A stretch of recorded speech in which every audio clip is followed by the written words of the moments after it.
ಯೋಜನೆಯಾದಂಥ ಜನೌಷಧಿ ಔಷಧಿಗೆ 2ರಿಂದ 3,000 ರೂಪಾಯಿ ಮಿನಿಮಮ್ ಹೇಳಿ ನಮ್ಮ ರಾಜ್ಯ ಸರ್ಕಾರ ಸರಳವಾಗಿ ಜೀವನ ಸಾಗಿಸಿರೋದ್ರಿಂದ ನಿಮ್ಗೇನು ಹುಳ ಕರೀತಾ ಇದೆಯಾ? ಕೊಡ್ರಿ. ಕೇಂದ್ರ ಸರ್ಕಾರ ಕೊಟ್ಟಂತ ಯೋಜನೆಗಳು ಕೂಡ ನಿಲ್ಲಿಸುವಂತ ಒಂದು ನೀಚ ಕೆಲಸಕ್ಕೆ ಯಾಕ್ರಿ ಕೈ ಹಾಕ್ತೀರಿ? ಇದರ ಸಾಮಾನ್ಯ ಜನರು ಕೂಡ ಔಷಧಿ ತಗೊಂಡು ಅವರು ಜೀವವನ್ನು ಉಳಿಸಿಕೊಳ್ಳುವಂತ ಕೆಲಸ ಮಾಡ್ತಾ ಇದ್ದಾರೆ. ಇದು ನೋಡಿದ್ರೆ ನಿಮ್ಗೆ ಸಂಕಟ ಏನ್ರಿ? ಯಾಕ್ರಿ ಈ ಜನೌಷಧಿ ಕೇಂದ್ರವನ್ನು ಮುಚ್ತಾ ಇದ್ರಿ ಮಾನ್ಯ ಸಿದ್ದರಾಮಯ್ಯನವರೇ? ನಮಿಗೂ ಬರುತ್ತೆ ನರೇಂದ್ರ ಮೋದಿ ಅವ್ರ ಫೋಟೋ ಕನಸಲ್ಲಿ. ಒಳ್ಳೇದನ್ನ ಮಾತ್ರ ನೋಡ್ತೀವಿ. ಅವ್ರಿಗೆ ಒಳ್ಳೇದನ್ನ ಕಾಣುತ್ತೆ, ಸಿದ್ದರಾಮಯ್ಯನವರಿಗೆ ಕಾಣಲ್ಲ ಅಂತ ಅಲ್ಲ. ಅವ್ರಿಗೇನು ಅರಗಿಸ್ಕೊಳಕ್ಕಾಗುತ್ತೆ? ಪಾಪ ರಾಹುಲ್ ಗಾಂಧಿ ಮತ್ತೆ ಸೋನಿಯಾ ಗಾಂಧಿ ಅವರನ್ನ ಅವರು ಓಲೈಸ್ಬೇಕು. ನರೇಂದ್ರ ಮೋದಿ ಬಗ್ಗೆ ಹೇಳಕ್ಕಾಗಲ್ಲ. ನರೇಂದ್ರ ಮೋದಿ ಬಗ್ಗೆ ಅದನ್ನ ನೋಡ್ತಿದ್ದಂಗೆ ಸಿಟ್ಟು ಬರಕ್ ಶುರು ಆಗುತ್ತೆ. ಹಾಗಾಗಿ ಜನೌಷಧಿ ಕೇಂದ್ರ ಇದ್ರೆ ಏನಿರುತ್ತಲ್ಲಿ ಫೋಟೋ ನರೇಂದ್ರ ಮೋದಿ ಅವ್ರ ಫೋಟೋ ಇರೋ ಕಾರಣಕ್ಕೆ, ಅದೊಂದೇ ಕಾರಣದಿಂದ ನರೇಂದ್ರ ಮೋದಿ ಅವ್ರ ಫೋಟೋ ಇರೋ ಕಾರಣಕ್ಕೆ ಅವ್ರು ಬೇಡ. ಬಡವರಿಗೆ ಅದರಿಂದ ಅನುಕೂಲ ಆಗ್ತಿದೆ ರೀ. ನಿಮಗೆ ಯಾಕೆ ಅರ್ಥ ಆಗ್ತಾ ಇಲ್ಲ? ಬಡವರಿಗೆ ಅನುಕೂಲ ಆಗ್ತಾ ಇದೆ. ಜನರು ಬಂದು ಅದಕ್ಕೆ ಬೇಕಾಗಿರೋಂತ ಮೆಡಿಸಿನ್ ತಗೊಳಕ್ಕೆ ಬಂದಾಗ ಅಲ್ಲಿ ಕಡಿಮೆ ದರದಲ್ಲಿ ಸಿಕ್ಕಿದ್ರೆ ನಮ್ಮ ಊರಿನ ಜನ, ನಮ್ಮ ರಾಜ್ಯದ ಜನ ಅವ್ರ ಕಣ್ಣೀರನ್ನ ಒರೆಸ್ಬೇಕಲ್ಲ ನೀವು. ಅದನ್ನು ಬಿಟ್ಟು ಬರೇ ರಾಜಕಾರಣ, ಬೆಳಿಗಿಂದ ರಾಜಕಾರಣ. ಅನ್ನ ಭಾಗ್ಯ, ಅಕ್ಕಿ ಸಿಕ್ಕಿಲ್ಲ ಕೇಂದ್ರದ ಮೇಲೆ ಬೈ. ಈ ಕಡೆ GST ದುಡ್ಡು ಇವ್ರು ಕೇಳಕ್ ಬರ್ತಿಲ್ಲ, ಕೇಂದ್ರಕ್ಕೆ ಬೈ.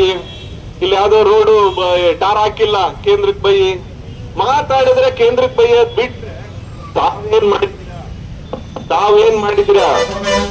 ತಾವೇನಾದ್ರೂ ಒಳ್ಳೆ ಕೆಲಸ ಮಾಡಿದ್ರೆ ನಾವು ಹೊಗಳ್ತೀವಿ ಸ್ವಾಮಿ. ನಮಗೂ ಗೊತ್ತಿದೆ, ಮಾನವೀಯತೆ ಇದೆ ನಮಗೆ. ಈ ತರದ್ದು ಬಡವರ ಮೇಲೆ, ಬಡವರ ಹೊಟ್ಟೆ ಮೇಲೆ ಕಲ್ಲ ಹಾಕುವಂತದನ್ನ ನಿಲ್ಸಿ ಈ ರಾಜ್ಯ ಸರ್ಕಾರ ಈ 2 ವರ್ಷದಿಂದ ಹೇಳಿ ನಮಗೆ ಹೆಂಗಾಗಿದೆ ಅಂದ್ರೆ, ಅದೇನೋ ಹೇಳ್ತಾರಲ್ಲ, ಎಂತ ಕಲ್ ಮೇಲೆ ಕಿಂಡ್ರಿ ಬಾರಿಸೋದು ಅಂತ. ಈ ಕೋಣನೂ ಅಲ್ಲ ಇದು, ಅದೇ ಕೋಣನೂ ಅಲ್ಲ ಇದು, ಕೋಣಕ್ಕಿಂತ ವರ್ಷ ಆಗ್ಬಿಟ್ಟಿದೆ ನಮ್ಮ ಸರ್ಕಾರ. ಹಾಗಾಗಿ ಇವತ್ತು ರಾಜ್ಯ ಸರ್ಕಾರ ಈ ರೀತಿಯಾದಂತ ಬಡವರ ವಿರೋಧಿ ಈ ರೀತಿ ನಿರ್ಧಾರಗಳನ್ನ ತಗೊಳ್ಳೋಂಥದ್ದನ್ನ ನಿಲ್ಲಿಸ್ಬೇಕು. ನಮಗೆ ಬೇಕಾಗಿರುವಂತದ್ದು ಉತ್ತಮ ಜೀವನಕ್ಕೆ ಆರೋಗ್ಯ ಮತ್ತು ಶಿಕ್ಷಣದ ಬಗ್ಗೆ ಅಧೋಗತಿ. ಒಂದೇ ಒಂದು ಇಲ್ಲಿವರೆಗೂ ಶಿಕ್ಷಕರಿಗೂ ಇದಾಗ್ಲಿಲ್ಲ, ರಿಕ್ರೂಟ್ಮೆಂಟ್ ಆಗಿಲ್ಲ. ಇಲ್ಲಿನ ವೈದ್ಯಕೀಯ ಇದಕ್ಕೂ ರಿಕ್ರೂಟ್ಮೆಂಟ್ ಆಗಿಲ್ಲ. ಇನ್ನೊಂದು ವಿಷಯ ಹೇಳಿ ನನ್ನ ಮಾತನ್ನು ಮುಗಿಸ್ತೀನಿ. ನಮ್ಮ ಪಕ್ಕದಲ್ಲೇ ನಮ್ದು ಇದಿದೆ, ಆಯುರ್ವೇದ ಹಾಸ್ಪಿಟಲ್ ಮತ್ತೆ ಕಾಲೇಜ್. ಬಹಳ ಕಲ್ಸನ್ನ ಕಟ್ಟಿ ಯಡಿಯೂರಪ್ಪನವರು, ಶಂಕರಮೂರ್ತಿ ಅವರು, ಈಶ್ವರಪ್ಪನವರು ಅಂತವ್ರೆಲ್ಲ ಅದನ್ನ ತಂದಂತದ್ದು. ಇವತ್ತಿನ ಸ್ಥಿತಿ ಏನಾಗಿದೆ ಅಂದ್ರೆ, ಅಲ್ಲಿ ರಿಕ್ರೂಟ್ಮೆಂಟ್ ಆಗಿಲ್ಲ. ಇವತ್ತು ಕಾಲೇಜ್ ಅಡ್ಮಿಷನ್ ಇವ್ರು ತಗೊಳಕ್ಕೆ ಆಗೋದಿಲ್ಲ.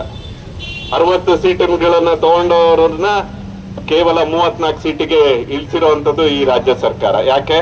ಅಲ್ಲಿ ಬೋಧಕೇತರ ಸಿಬ್ಬಂದಿಗಳಿಲ್ಲ, ಹಾಗಾಗಿ ತಗೊಳಂಗಿಲ್ಲ.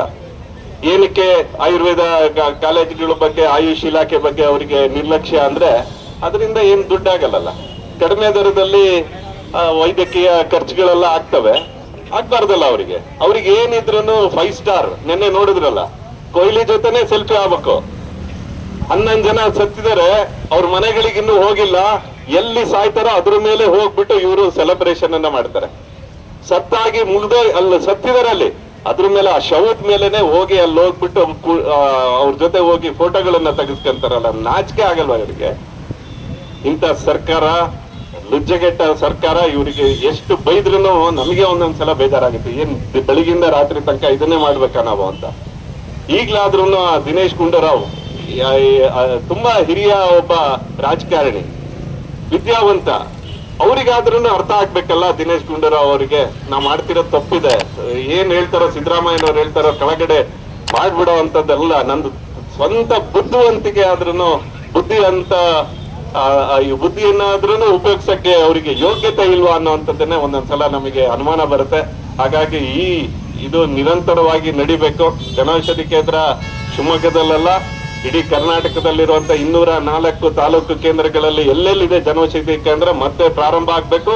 ಅದಕ್ಕೆ ಸೂಕ್ತವಾದಂತ ವ್ಯವಸ್ಥೆಯನ್ನು ಕೂಡ ರಾಜ್ಯ ಸರ್ಕಾರ ಮಾಡ್ಬೇಕು. ಯಾಕಂದ್ರೆ ಅನುಷ್ಠಾನ ಮಾಡೋದು ಕೇಂದ್ರ ಸರ್ಕಾರದ ಹಲವಾರು ಯೋಜನೆಗಳನ್ನ ಮಾಡುವಂತದ್ದು ರಾಜ್ಯ ಸರ್ಕಾರದ ಹೊಣೆ ಆಗಿರುತ್ತೆ, ಅವ್ರದ್ದು ಜವಾಬ್ದಾರಿ ಆಗಿರುತ್ತೆ. ಜವಾಬ್ದಾರಿನ ಅವರು ಮರಿಬಾರದು. ಯಾಕಂದ್ರೆ ಹಿಂದೆ ನೀವು 14ನೇ ಇಸ್ವಿಲಿ ನಿಮ್ದೇ ಸರ್ಕಾರ ಇದ್ದಾಗ ಇದೇ ಸಮಸ್ಯೆಗಳನ್ನ ಮಾಡಿ ನೀವು ಮನೆಗೆ ಹೋದ್ರಿ, ಇದೇ ಸಮಸ್ಯೆಗಳನ್ನ ಮಾಡಿದ್ರಿ. ನರೇಂದ್ರ ಮೋದಿ ಅವರು ಎಂತೆಂತ ಯೋಜನೆಗಳನ್ನ ಕೆಳಗಡೆ ತಗೊಂಡೋಗುವಂತಹದ್ದು ಕೈ ಹಾಕ್ಲಿಲ್ಲ. ನೀವು ಆ ಅನುಷ್ಠಾನವನ್ನ ದಯಮಾಡಿ ಮಾಡಿ ಅಂತ ಹೇಳ್ತಾ ಮತ್ತೊಮ್ಮೆ ನೆರೆದಿರುವಂತ ಎಲ್ಲ ನಮ್ಮ ಕಾರ್ಯಕರ್ತರಿಗೆ ಧನ್ಯವಾದಗಳನ್ನು